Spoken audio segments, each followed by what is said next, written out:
We assume we are the normal people when we're young, and that anybody that deviates from us, they're weird, they're different, But it turns out, Yeah. particularly for CEOs, there are not many people who are willing to step up to the CEO role.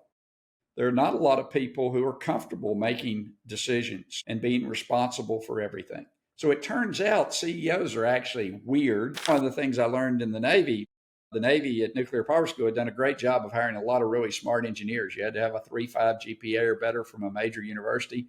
And we all got down to Orlando's great group of people because they were all really smart, talented engineers. And the organization ran like crap, because just because you put a bunch of smart people in a room doesn't mean the organization will run well at all.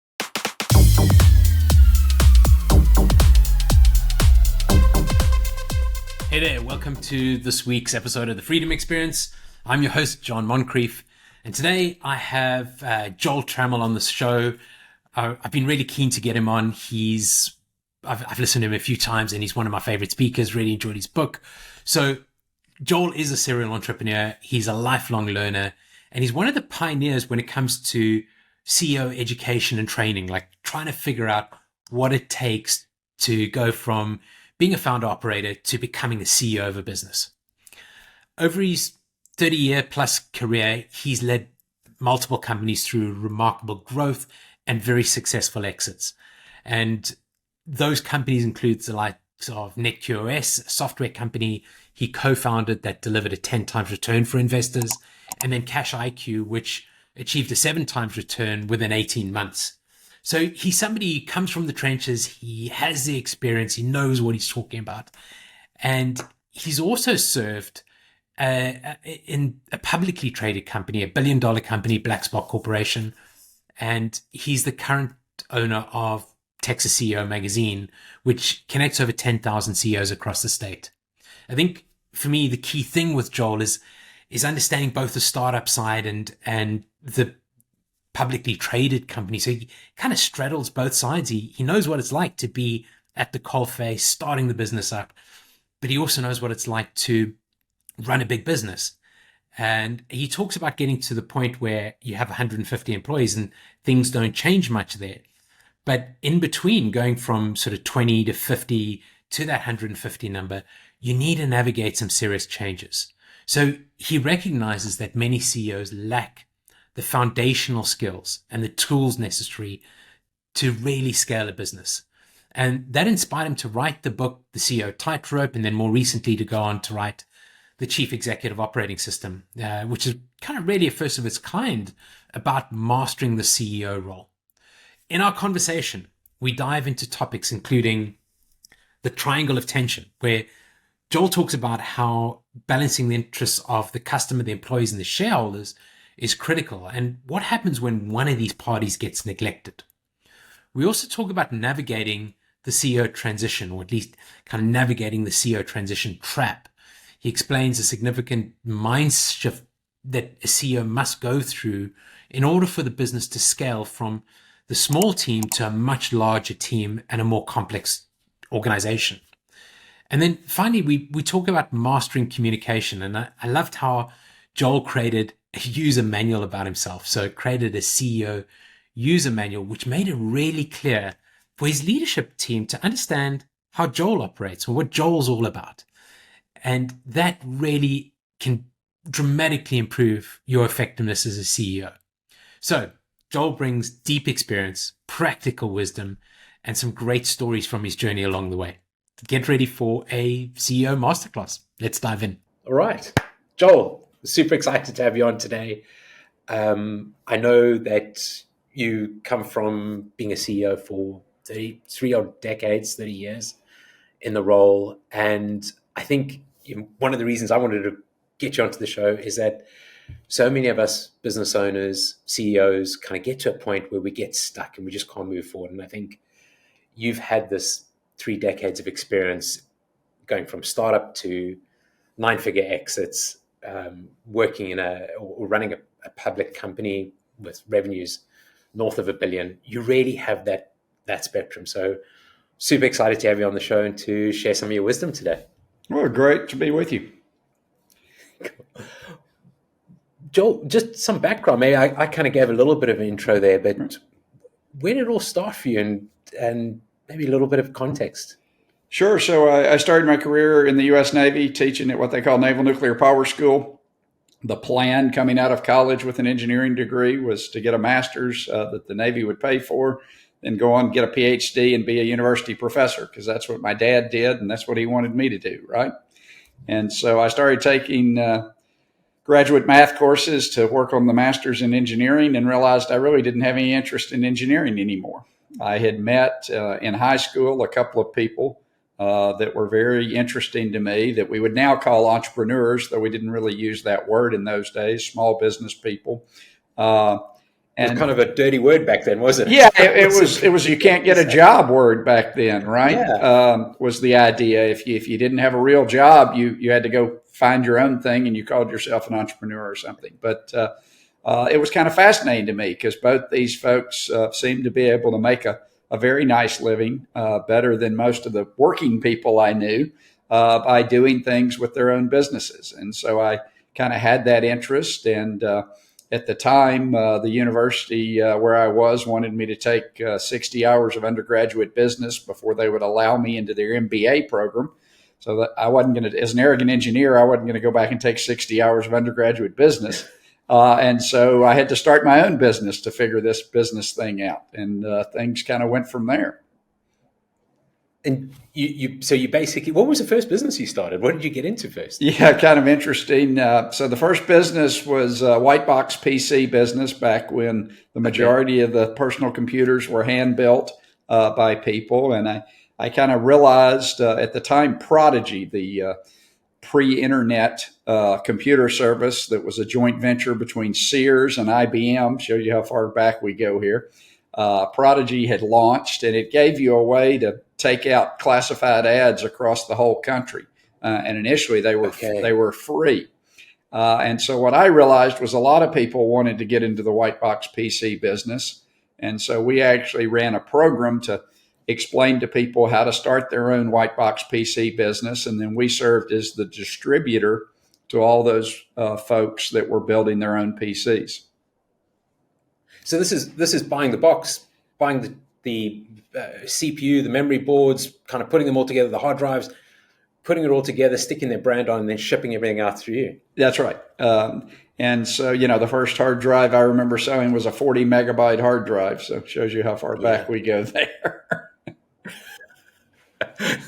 I don't think it was too far off that. We were selling trays of memory chips at one stage and taking the pins off the SIPs and resoldering them to fit all sorts of things. Yeah, exactly.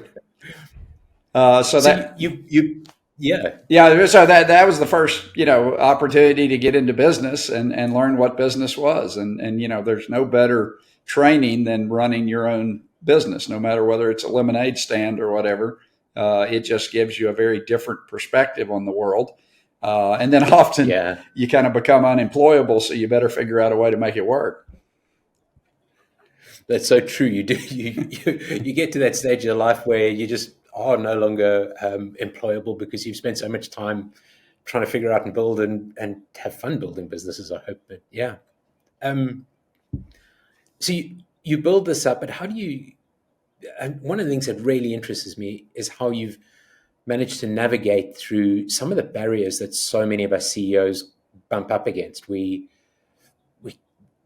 sort of start a startup, get that going, and land up hitting a barrier somewhere along the line. And you looked at these sort of natural bands or these bands where the business fundamentally changes. And what were those big bands that you identified? Yeah, that's one of the most maybe counterintuitive things that I feel like I've discovered through my career. Most people would assume that the complexity of being CEO and the nature of the job kind of increases linearly, that, if you have 10 employees, that's different than having 100 employees, different than having 1,000 employees, and it all kind of linearly scales up. But that's not my experience of how it really works. And so I divide the CEO job into 3 bands, categories, if you will. From 1 to about 20, 25 employees. Most any competent person can run that business. They're what I call the project manager CEO at that point, because they have the whole concept of what they're doing in their head. And not only are they serving as CEO, but they're also really serving as all the executives of all the functional areas of the business. And so the way that works, when you're the expert on all the areas of the business, the whole game is getting a bunch of doers who pass all the information up to you. You know what everybody's doing. You know what everybody's going on. You know where you're trying to head as a business. You make all the decisions and everything works. And to be successful at that stage, you need to have a good vision and you need to be a good decision maker. And then you just need a bunch of doers who can go out and execute. The problem is that doesn't scale. And somewhere around 20 or 25, most people start sensing there's some friction, there's some chaos that gets introduced. And then as you scale up, when you get to 100 or 150, the job is totally different. And there's been a phase change in the nature of the job. And at 100 or 150 employees, what the job looks like is you kind of reverse everything. So instead of passing information up to you to make all the decisions, you as CEO have to pass and train the team on all the decision-making criteria. What's the mission? What's the vision? What are the values? What are the objectives for the organization? You have to train all the people in the organization on those things so that they can make the same decision you would make if you were standing there over the shoulder with all the information they have. But what kills a lot of business owners is as they go through this from 20 to 100 stage, they try to just work harder. And they say, I'm going to run the business at 75 the same way I ran it at 25, but I'm going to work 3 times harder. And that just doesn't work because the complexity doesn't increase linearly. It increases exponentially. And so running at 75, where you're gathering all the information and you're making the decision, is like 9 times harder than it is running at 25. And I suppose some businesses grow that, they go through that high growth rate. I suppose you have different sort of types of CEOs. The CEOs who are in that startup phase, the 20 to 25, but some of them get into that high growth mode and just sort of don't level up at the same rate that the business is growing because it goes so quickly that they don't really get don't understand how to keep up and how to start to sort of change the direction or the I suppose coaching their team and making sure that decision making is changed. Yeah, it's just a total change in the nature of the job. And so it's like you've been playing basketball and you're a really good basketball player, and then somebody says, well, you should play baseball. And while they both have a ball and they look sort of similar and they both athletic ability, there's a big difference in the way you approach the job. And so being able to make that change, and especially for most CEOs who don't understand that there is a change that has to be made or when it has to be made, it's very difficult. And they've been very successful, right? I mean, if you get the company from 1 employee to 50 employees, you've done something right. And so it's very hard at that point to say, okay, everything you've been doing is great, but now I want you to totally change the way you approach the job. That's a hard switch for a lot of people to make. And so that's where you see in most startups, especially the venture-backed community, and even in the PE acquisition community, they end up, the CEO ends up being changed out in this transition between 25 and 100 or 150 employees, where at 150 employees, you have a full executive team and you're running the business very differently than you did at 25. And it's just because they can't make this transition. It's either going to take too long and they haven't prepared themselves, or there isn't the mindset to make that shift. So they don't really know what to shift to, and it's why we wrote the book, The Chief Executive Operating System. It's great to say you need to shift, but the question that people would always ask me is, what do I do Monday morning? And so that's really was the impetus for the book, was trying to explain to people there's a logical system you can follow, just like an accountant has rules of GAAP accounting, that no matter how smart you are, if I put you in as an accountant tomorrow, if you don't know GAAP, you can't be a good accountant. That's right. It's not about brains. I was talking to somebody yesterday, and they're like, all our CEOs are really smart. And I go, I'm sure they are, but that doesn't mean they know how to do GAAP accounting, or it doesn't mean they know how to be CEO, because being CEO of a large organization is a skill that just doesn't get developed anywhere else in the world. And it's not something in the grand scheme of things the human beings have been doing for a long period of time, managing these large organizations of knowledge workers. That really hasn't been a common phenomenon since, only since World War II have we had these larger organizations doing, again, knowledge work as opposed to mining or manufacturing or physical labor jobs that are very easy to manage. And so many of us just sort of stumble into this. I mean, right. Thinking back in my own career, we were talking about memory chips, and we put the stuff in the classified paper, sold memory chips. That led to a networking business. Next thing, we're dealing with banks, and the business is growing and growing and growing. But there was no training at school. I think somewhere along the line, I went off and did an MBA. But there was, and back then there was just nothing. I mean, at least now there's books like yours for aspiring CEOs to read. But it is very difficult, and I'm curious at what point, when we talk about a business that's 20, 25 people, what are some of the things that CEO who's focusing on growth should start thinking about at that stage? Yeah, so at that stage, so it really gets back to what is your mental model for a business, and this is where we start in the book is, how do you think about a business? And when you dig down into it, most people's thought of a business is, hey, I have this product or service. I try to sell that product or service, and I try to do that without running out of cash. Okay? Yeah. And that is a perfectly valid mental model for a business. And when you're in the startup phase, I would say that is the model I would encourage a CEO to use.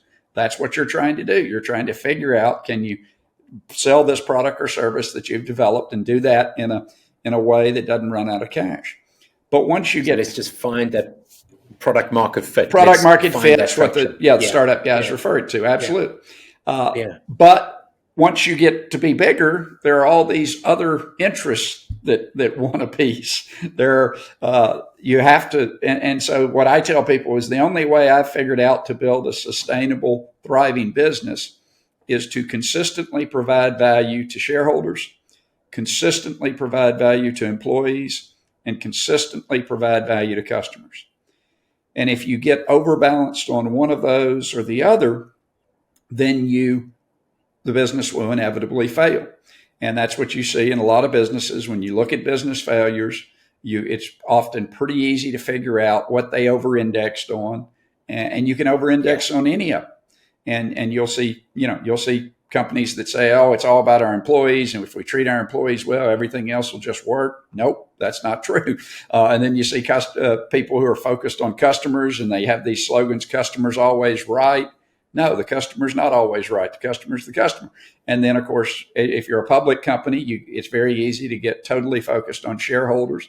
We've just seen Boeing go through a series of challenges because they got overly focused on shareholders, and that caused their customers to get very upset because they can't ship 737s to Southwest Airlines, and their employees are on strike because they didn't take care of their employees. And so the CEO gig is a constant balancing act between customers, employees, and shareholders. And a lot of people, again, that's where this is a transition in the startup mode. Yeah, I worry about customers a little bit, but as long as they're buying, I don't really care. Employees at the early stages, I just try to get people who can do stuff. Again, I don't need to worry about their happiness. They're excited to be part of the startup, but I can't build a 500-person organization with a bunch of startup people, right? Yeah. And so, and then shareholders, a lot of time in the early stages, even if you have raised money, you just raise money, they're not asking for returns today. But as the organization matures, all these other factors come into play, and you've got to start thinking about how you manage those factors strategically instead of the way most people manage customers and employees, which they only think about customers and employees when there's a problem. Some customer comes in yelling, or some employee that we like quits. Then we do this fire drill around what we're doing with employees, but it's never strategic. certainly not in the same way that we think about the returns to shareholders strategically and develop 3 and 5 year plans for that. So you call that the triangle of Tension. Tension. Yes. And employees, customers, shareholders, and we've got to keep the balance between those things. And we've got to stay consistent about it. It can't be the sort of, as you say, there's been a fire, let's go and kind of deal with that, and we pull it off in another direction. It's consistently doing that. Yeah, and it has all kinds of implications when you start understanding this, like who's on your executive team. A lot of executive teams I look at don't have a customer success type individual on the executive team. So the CEO's not hearing directly from the customer. And some people say, well, sales does that. No, but sales isn't responsible for customer satisfaction. Sales' job is to maximize the perceived value in the deal, right? They're interested in the deal. They're not interested in long-term customer satisfaction. That's not their job. And so if you don't have a customer success person at the executive level on your team, you're often not even hearing from your customers, not collecting data from the customers. And the same thing often on employees. People will put their HR leader under the CFO or something, and then you're not hearing from the employees and often not collecting data about the employees. And so then you're trying to balance this triangle of tension when you only have one data source, which is all the financial data, which the shareholders care about. And so it's very easy to get off if you don't have those 3 data sources. So even in the early stages, in that sort of 20 to 25 people, you're thinking about as the business starts to kind of grow and more and more folks or more and more employees are coming in, how am I making sure at least I've got these channels bringing this information back, even if I sort of don't have enough people on the leadership team right now? It's how do we have... I mean, I was talking to a startup the other day and had that exact conversation about the salespeople wanting to look after customer success or customer experience. And you can't, because you're just trying to sell the next deal, particularly in a startup. Yeah. You're far less worried about and what customer if they have a problem, wants to go talk to their salesperson who's going to try to sell them something else, right? I mean, it just doesn't work. Yeah. So being conscious and thinking through what the next stage looks like, and then we go beyond the 2025. What's the big barrier for that next band, for the businesses that are kind of 75 to 100 people? What's holding the CEOs back there? Yeah, so it's tough because, if you think about this model, you've got customers, employees, and shareholders, and then the internal triangle of tension, we talk about sales, marketing, and product. And ideally, you want to find an executive to run each of those areas, because those are the fundamental building blocks of a business. You can find people who are experts in each of those areas. And hopefully you find somebody who's more an expert in each of those areas than you are. But putting that team together is not easy. And of course, most CEOs have no experience hiring executives because unless you've been in the CEO chair, you haven't done it. So you don't even know what to look for. You're often impressed by the fact, they worked at some big company or they had some big responsibility at a big company. And often that's not what makes somebody a good executive in a high growth startup environment. But ideally, you're filling those 6 key positions I talk about with executives that are better and more experienced at their area. And your job becomes then integrating and managing across those 6 connections that you have to make as part of an executive team. So you want to be going from being the smartest person in the room, holding all the decisions, to being kind of the dumbest person in the room when it comes to these other 3 people. Yes. And making sure that they're picking up on those decisions. And that's a difficult thing for CEOs to make that transition, because we want to hold on to everything. Yes. It's very difficult to let go. Yes. But I think you talked about like ways of doing that and delegating authority and different levels for different people, depending on how comfortable you felt with them. And maybe this is a good starting point for many CEOs. Yeah, so there's a whole bunch of things around managing executives that you need to think about. I mean, the first conversation I had with every executive that worked for me is, what are the 3 metrics we're going to use to judge the performance of your team? And often they would have one, I would have one. We'd argue about it for a while. We'd figure out what the third one was. And then in the old days, when we all were in physical offices, I'd have them put those metrics up on their bulletin board so that anybody walking by the office could see what those metrics were. And so, that's a starting point. And then what is your responsibility in the organization? I want a one sentence. What do you own in the organization as an executive?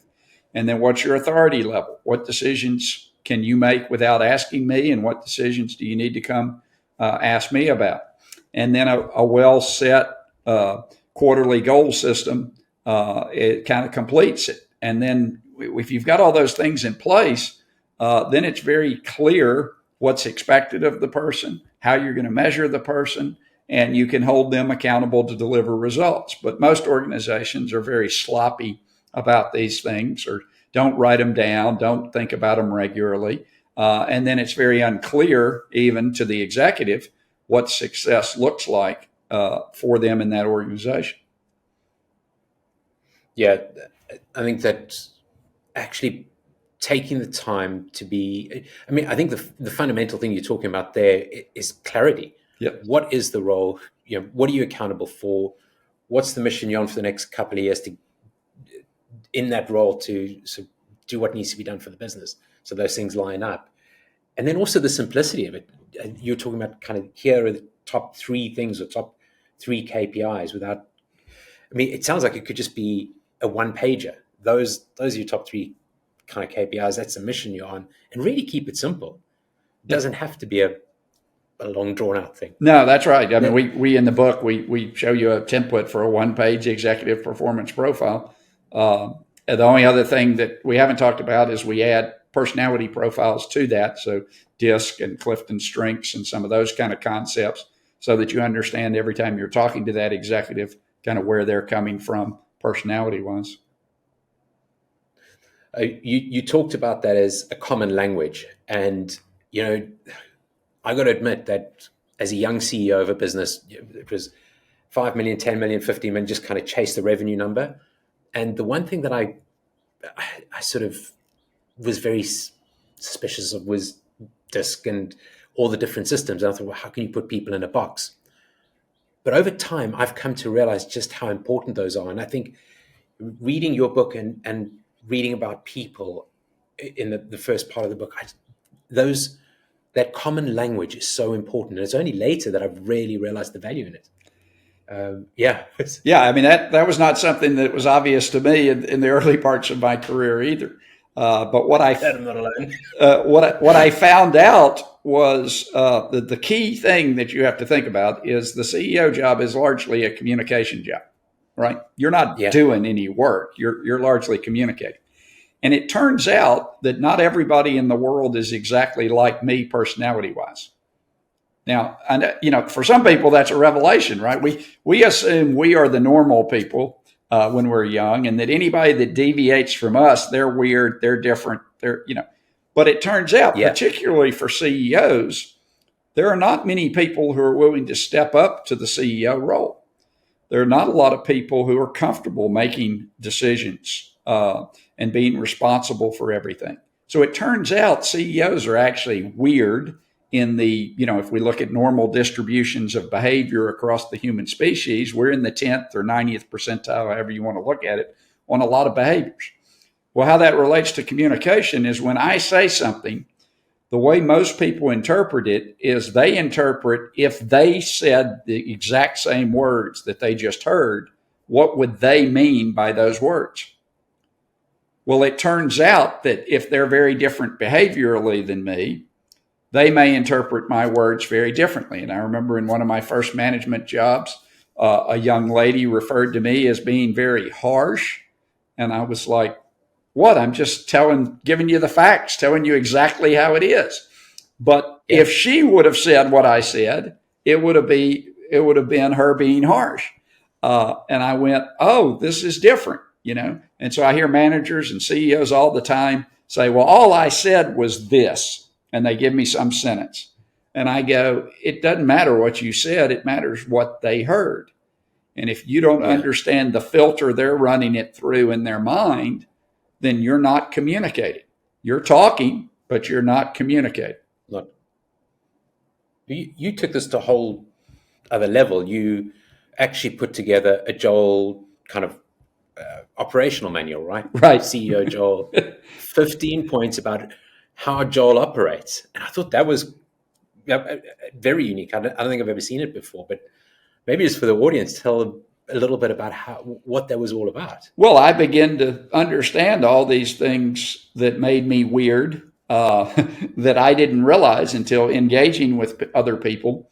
And so I said, well, why don't I just tell all these things up front that I've figured out? So, things like somebody would send me a 3 or 4 paragraph email, somebody in the company, probably somebody that didn't work directly for me, so I didn't know them very well, because the people that knew me well knew not to send probably a 3 or 4 paragraph email, but to bullet point it. But somebody sends you this 3 or 4 paragraph email and you start reading it. And, the first paragraph, they're just telling you stuff. And then the second paragraph, they're just telling you stuff. And I'm getting very antsy at this point because there's nothing to do, because as a D-type personality, I want to do something. I want to take action. I'm highly biased to take action immediately, right? And so I read. And finally on that 4th paragraph, they've got a question like, hey, Joel, I'm thinking of doing this. Is that okay? And I would reply to that email with 3 simple letters. YES. Yes. Hey, they asked a question. I answered the question. I read all the email. I'm not sure why they sent all that other background. They could have just asked the question, but God bless them. Have a nice day, But I did not realize that many people in your organization will interpret that yes answer, which to me is just answering the question you asked and saving you time, as being rude, as I probably didn't even read the message, as I probably don't like the person. Maybe I'm mad at you for some reason, because if they type just yes to an email, that's what they would have meant. So they start reading between the lines. They start reading between the lines. So one of the lines in my user manual is, don't read between the lines. There is no space between the lines. I'm a very literal person. And you need to understand that when you're communicating with me. Now, I will try, understanding that, I will try next time I get the 4 paragraph email to say, thank you for the hard work and all the dedication. And sounds like you've really got this issue under control, and absolutely you can do what you want. But that's hard for me, right? Because that's not the natural reaction. And so, you try to meet people a little bit in the middle, but, as CEO, you're communicating constantly. And if you're not aware how these things are interpreted and you don't tell them ahead of time, they're going to hear something very different than what you intended. Yeah, I walked away from that thinking, okay, I've got to sit down and I've got to do this and put down those points about the sort of Jean user manual. And I think it's, regardless of whether you haven't got past the 2025 yet and you're just a team of sort of 5 and starting up, or you're up to that 100 odd, having that user manual is so important. It's just, it was really probably one of the biggest takeaways from the book for me. Yeah, one of the life hacks I tell people is, if you've done DISC particularly, I think all the LLMs, ChatGPT and Grok and stuff, understand DISC. And so you can write an email to somebody and say, rephrase this, assuming I'm writing to an S-type individual or a D-type individual or C-type individual.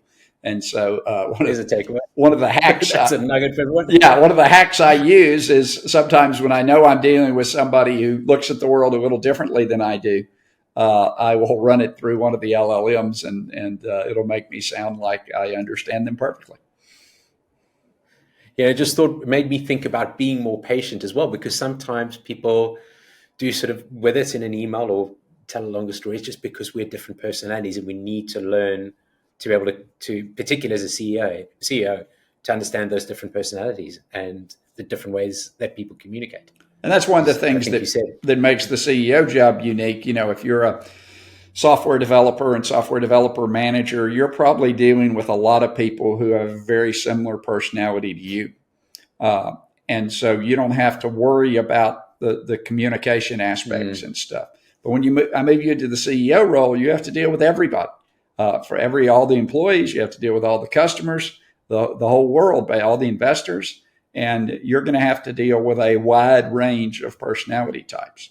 And that's different than, if you come up in an area of specialization, you may these issues may not have been a big deal in your career. It's so true, because you've got, as the business grows, you've got this kind of cultural issue that you've got to balance. You've got these tribes that are popping up, like the development, the sales folks, all these different tribes in your job. So we kind of went through the 50 to 100. Is that where that cultural challenge is starting to come in, where we've got these tribes popping up at that next level? That's right. So, people ask me about culture, and they're a startup, and I say, you don't need to worry about culture yet, because the culture will take on the values of the CEO. If you're 10 people, you can give all the speeches you want about culture, but they're going to watch what you reward. Just like with my 3 kids, giving long speeches about my values, I can only confuse them, because they're observing me every day and they're seeing if I live out those values. And so you don't need to worry about culture at that point, at 10 people.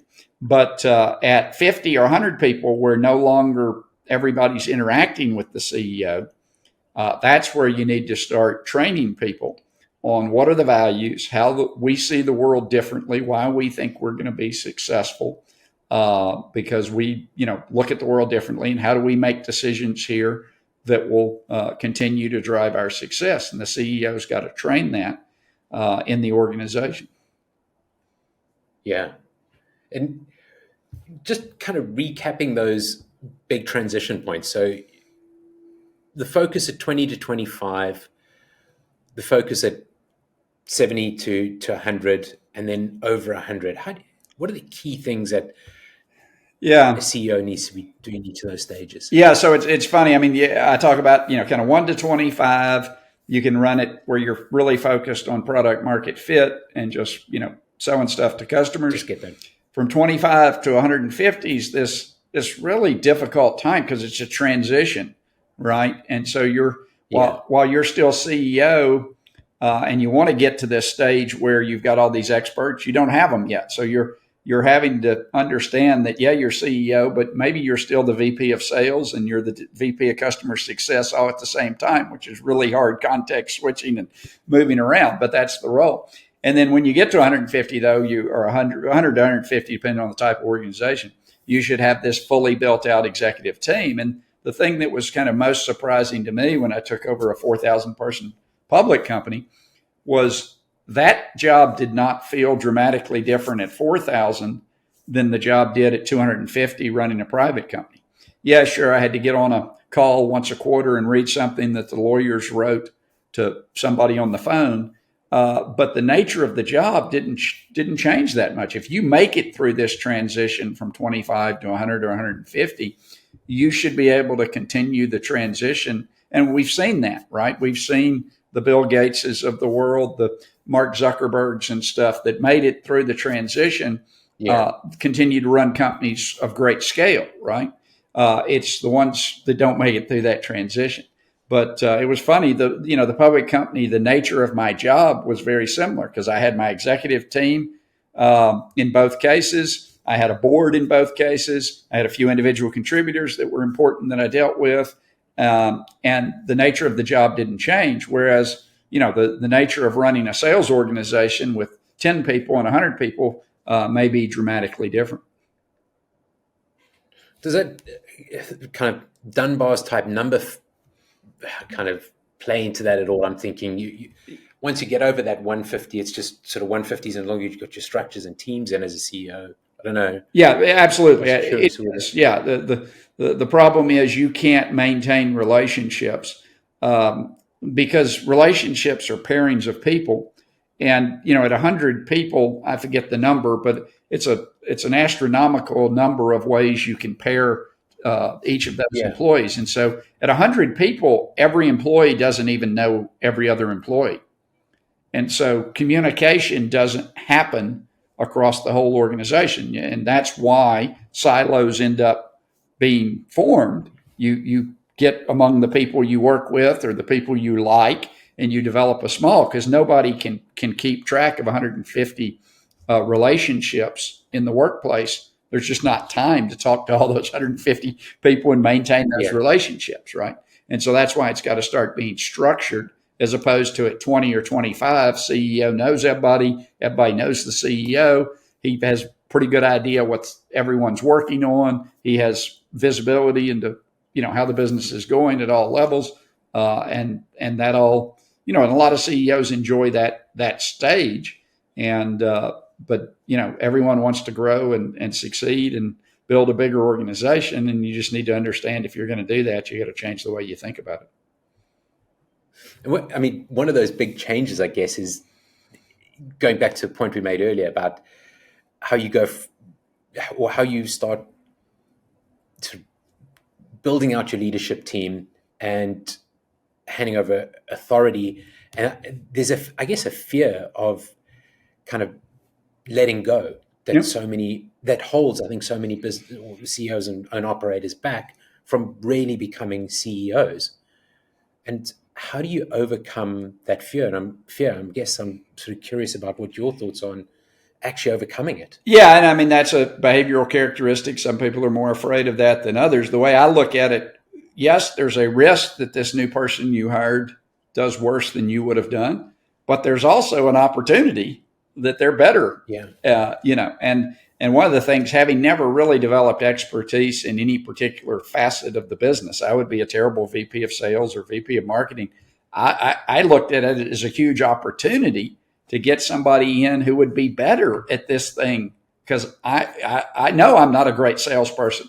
I know when I start the business, though, I've got to be the salesperson. I've got to be the marketing exec. I got to be all those things, but I'm not very good at any of those things. I'm okay, but I'm not great. And I want the great people on my team. And so to me, that every executive hire was an opportunity to get access to talent that was a level beyond, in that particular area, what my talent level was. And, people talk about you hire people smarter than you.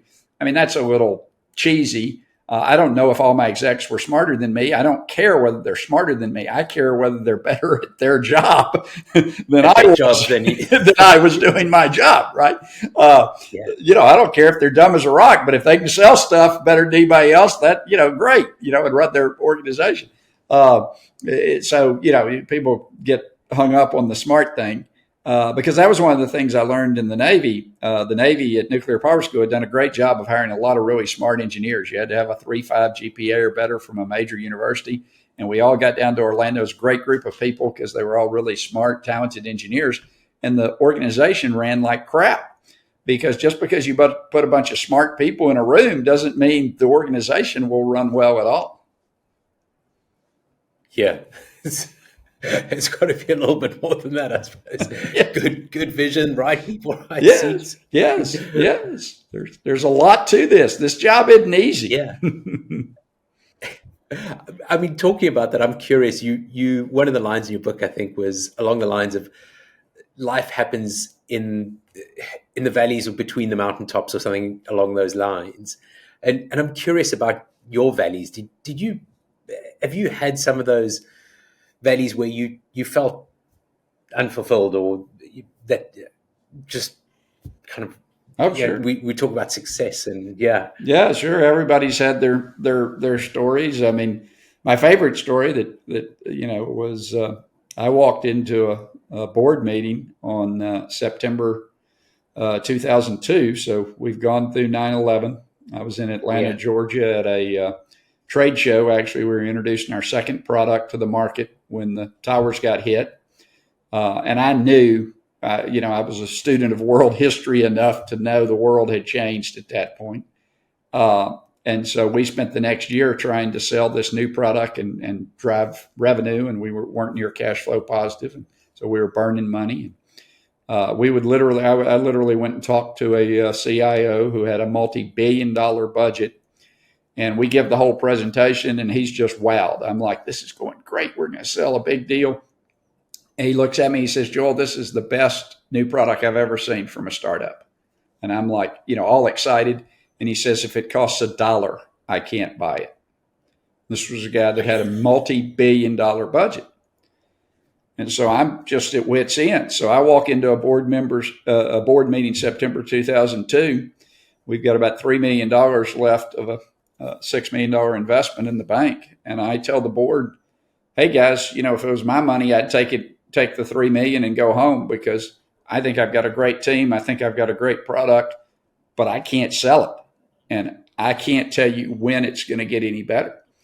And so literally that was the first item on the board agenda. And I absolutely expected the board to say, hey, okay, great, shut it down and give us our money back. And, unfortunately, I had a board member who looked me in the eye and he said, hey, we've got a checkbook. If you need more money, let us know. I went, okay, going on to item 2 very quickly here in the agenda. You still had to figure out how to make it sell. Yeah. But, that from there, we went on a run of 30-something consecutive quarters of double-digit year-over-year growth. But, if he had said, hey, close it down, I'd have shut it down and you wouldn't be talking to me today. And so, there have been, and I've certainly had other failures in my business career where things didn't go the way you wanted. And so there's a lot of luck involved in this game. That's one of the things. You never know how much is luck and how much is skill. Yeah. And I think it took me to another quote of yours about, or you had mentioned from somebody else about if it was your last day on earth, I think the person that you could have become is met by the person you did become. And I think as CEOs, we have this magical opportunity to do some of the things and create some of the things that not many people have the opportunity to do. And that was such a fantastic quote. I think you've got to, it brings us onto the whole sort of mindfulness part of your book, but you have to have this self-awareness, I think, and you have to kind of have a half full jar or jug or glass or whatever, and you ought to keep growing as a CEO. I don't think it ever ends. You've just got to keep growing and keep developing. And I often nowadays describe running a business as the search for truth. Love it. Yeah. And that is to me what it feels like. I was fortunate. I played competitive tennis as a kid and in college and continued to play for years. Very high level competitive tennis. And tennis is the sport where you're out there by yourself. Even in college, we didn't do on-court coaching at that time. And so you're out there totally by yourself. And at 12 or 13, I read a book called The Inner Game of Tennis, written by a psychologist, that explained a lot of the concepts around how our brains are really emotional, and we're really emotional creatures. And we have to learn to use the higher order functions of our brain to overcome those emotional weaknesses. Because we were all built around, what do we do when a lion jumps out of the woods? Do we fight or flight? And so, the whole CEO gig really rewards people who have learned how to handle the emotional part of their brain and not give in and react. We all have things that trigger us. We all have things that cause us to take actions that in hindsight we regret taking. Yeah. But the more you've dealt with that and the more you've had experience with that, I think the better you can be as CEO. And so that's why I think you see a lot of highly competitive athletes who excel in the CEO role, because that training is really important, and that self-awareness is really important, because on the sports field, at the end of the day, somebody wins and somebody loses, and you can't hide from that. Yeah, I have to agree with you on that. I think there feels like there's this correlation between sports people and really effective leaders. And I've often wondered whether it's as much in individual sports as it is in team sports. But I think one of the things is that in both cases, the sports person is open to being coached as well. So you kind of welcome that coaching, which I think is really important in the role of CEO. Yeah, you can't hide from the truth in those, in sports, right? At the end of the day, there's a winner and a loser. And there are a lot of jobs, that people have, and it's comfortable to be in a job where you can kind of hide from the truth. You don't really know how good most people don't really know how good they are at their job, because there's no accurate scorecard to measure them or measure them against anybody else, right? But the problem, Yeah. as CEO, you either succeed or fail, and when you fail, you go out. It's very obvious when a CEO fails, right? And about Yeah, you 50 to 70% fail. That's true. So on that note, I mean, when we started, I can't remember, it was before we hit the record button, but we were talking about different systems, and I think talking about how EOS can get you to one stage, but you got to go to a whole new level. What are some of the big differences for CEOs coming to work with COS and working with your team? Yeah, so EOS was designed for a kind of very specific problem that businesses have. Typically, owner operators. Let's say some person was a plumber and they were a really good plumber, but also they had a really good personality, so they could sell.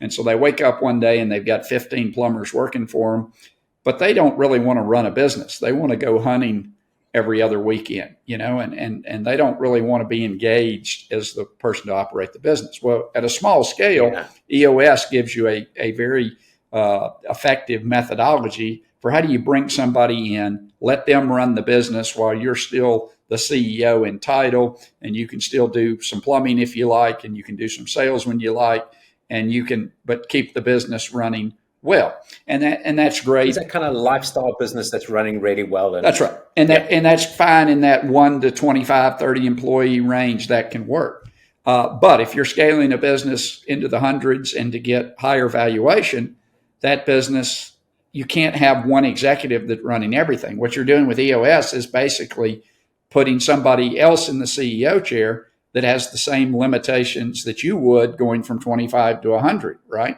Because again, they can't take in what 100 people are doing and keep track. And so you have to functionalize. There are just natural functions in a business, just like there are electrons and protons and neutrons in an atom. Sales is a natural function. Marketing is a natural function. I've met plenty of great salespeople. I've met plenty of great marketing people. I've never met anybody that was great at both.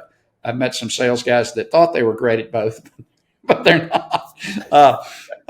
But those are natural customer functions. Success. Yeah, the customer success, product, CFO, CHRO. Finance. These are all areas that, to be really good at them, you have to do them for 20 years and develop the experience, because everybody else is out there trying to be really good at them too.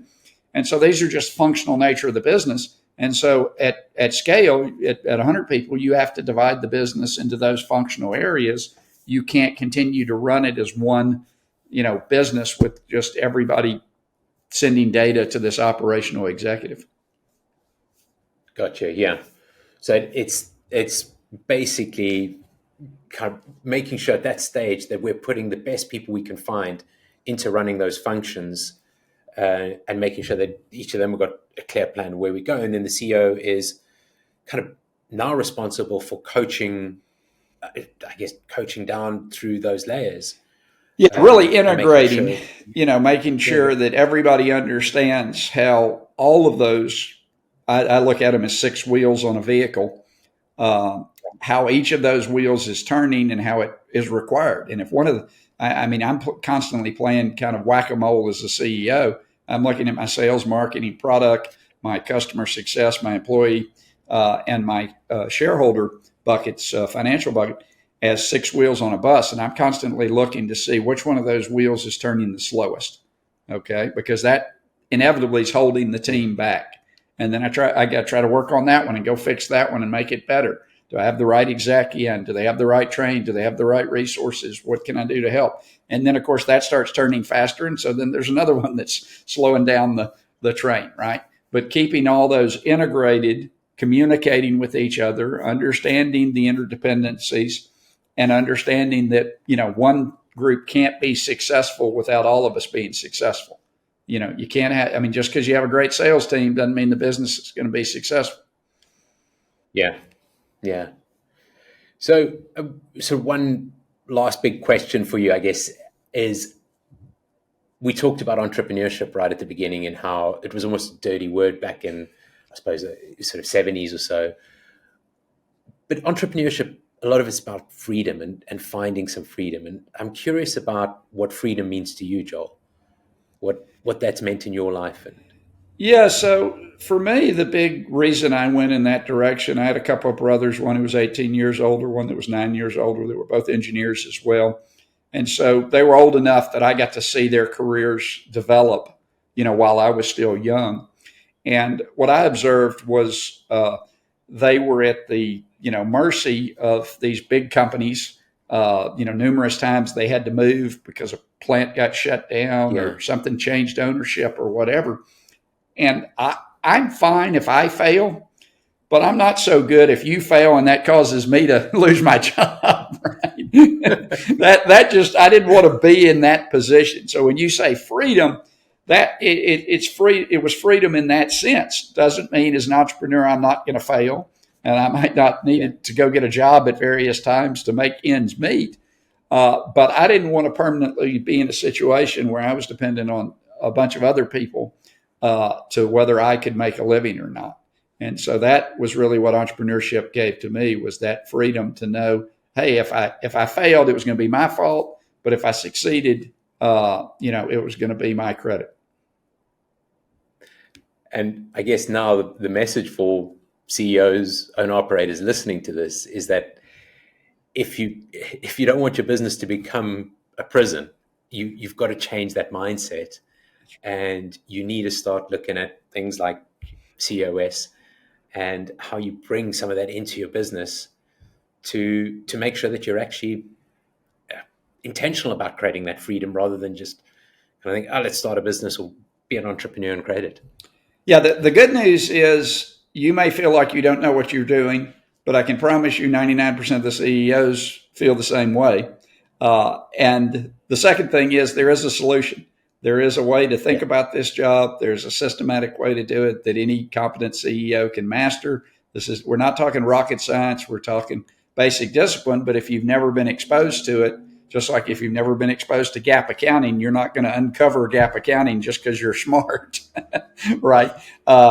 If you've never been exposed to any systematic way to do it, you very much feel like, hey, I don't really know what I'm doing. It's just all chaos and it's not structured in my head. And how do I get my arms around this? And there's no reason to feel like that. So let the armor down and go and get some help. That's right. Speaking of which, I'll put everything into the show notes, how to get in touch with you, the books. I really enjoyed the book. And Joel, thank you so much just for giving up the time and sharing some of your wisdom with myself and everybody who's listening to this. I really appreciate it. Great to be with you, John.